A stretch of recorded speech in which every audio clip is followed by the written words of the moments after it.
So about 6 or 7 years ago, me and my buddy Jules Games decided to start playing Tom Clancy's Wildlands together. And I went in already knowing that the P90 was going to be there, so for nostalgia's sake, I always wanted to use that.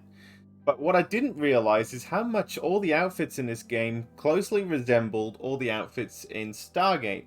So after a while I started making things up, and then I played the rest of the campaign using the outfit. I think I even have a video on my channel where we're just goofing around doing a couple things, and I was wearing this outfit. Doing the Burt Reynolds. What are you doing? Oh, jeez.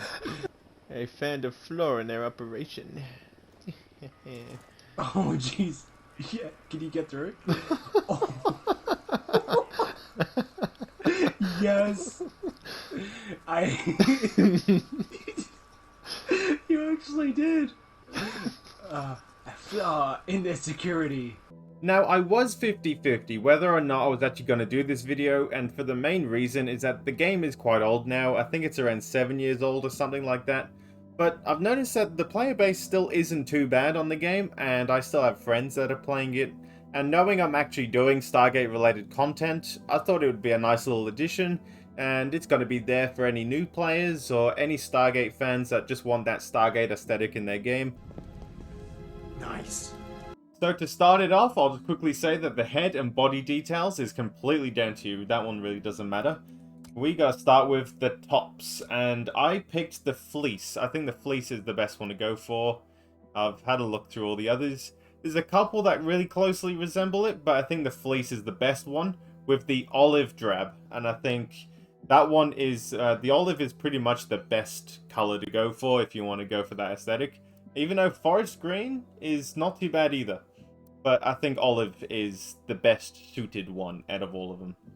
For the vests, I went for the mole. I think the mole's the best one to go for with the shade of black. I think there is a couple on here that closely resembles, kind of like the tops, but this one is the closest one for me. Now for the pants, I went for Cargo A.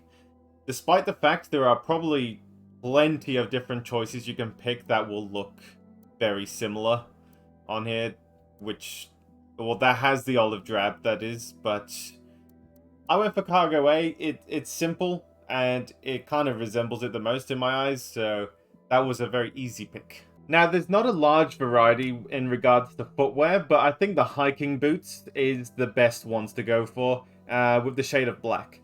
The combat boots are fine as well. You could go for those very easily, but I prefer these ones. I didn't really look through all these locked ones, but hiking boots will be fine because you don't need anything too extravagant. You can't even see it majority of the time because you only see the upper half of your character.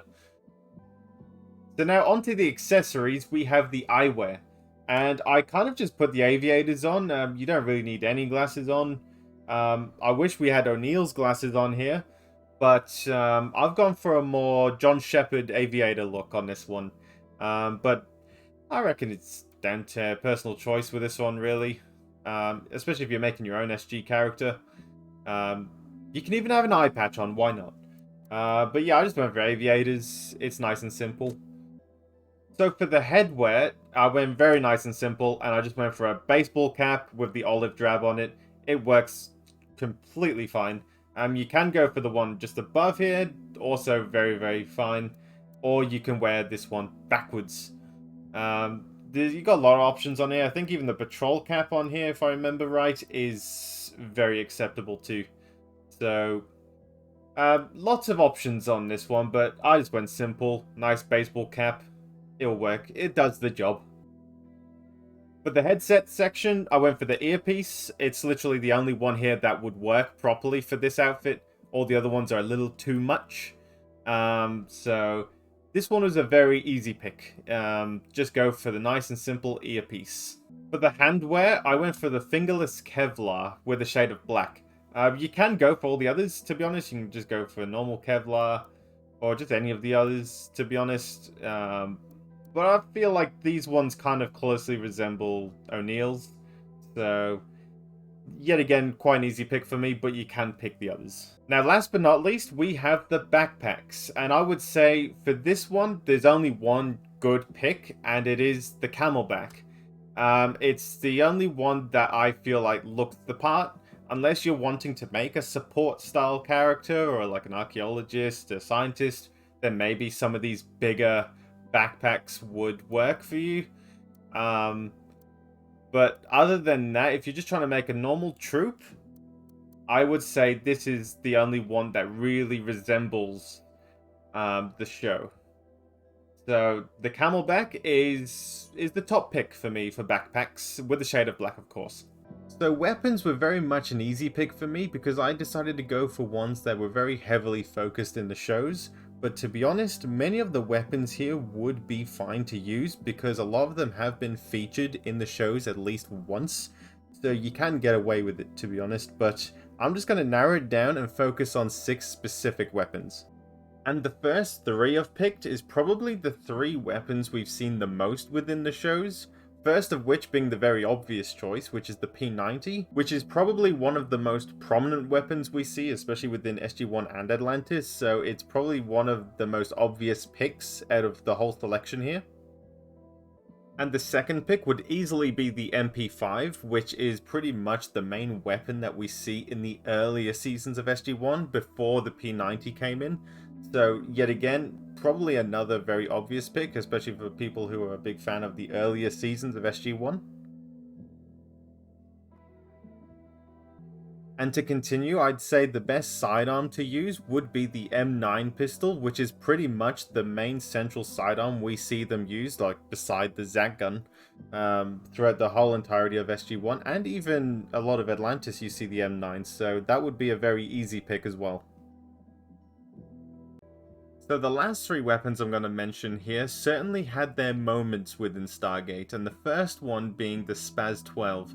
Now this one was very, very good during the replicator phase, so I reckon definitely put this weapon on if you want to use this gear. Just imagine all the enemies are human form replicators, which is scary in its own right.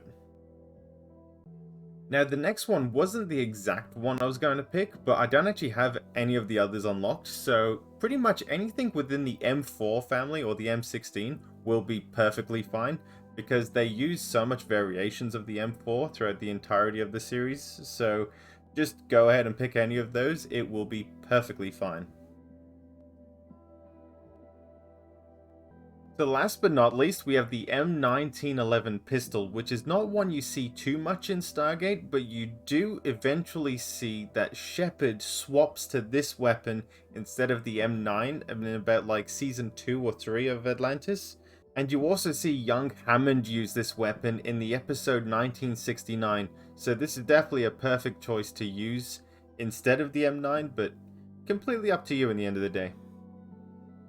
So that pretty much concludes this little show and tell now. I hope you liked it. It's just a little thing I came up with a couple of years ago. Actually, more than a couple of years ago, about 6 or 7 years ago. And I'll conclude it there. So I hope you enjoyed, and thanks for watching.